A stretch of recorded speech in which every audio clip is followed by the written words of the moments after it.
உங்களிடத்தில் பணம் பொருளாதாரம் இல்லை என்றால் நீங்கள் ஏழை இல்லை. உங்களிடத்தில் அடுத்த வேளை உண்பதற்கு உணவில்லை என்றாலும் கூட நீங்கள் ஏழை இல்லை. அது அல்லாஹ் உங்களுக்கு விதித்த விதி. அப்படி நீங்கள் ஏழை இல்லை.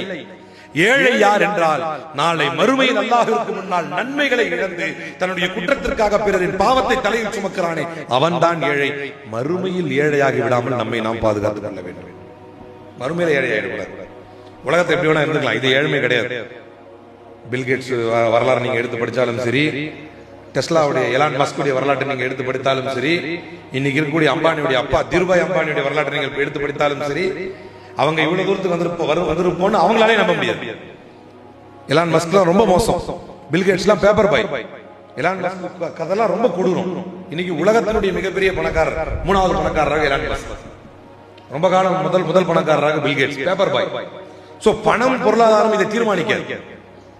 மேல இருப்பாங்க, அவங்களே இவ்வளவு தூரம் வருவாங்கன்னா அவங்களே முடிவு பண்ணிருக்க மாட்டாங்க. அவங்களுக்கே அது தெரியாது இவ்வளவு தூரம் வந்திருப்போம்.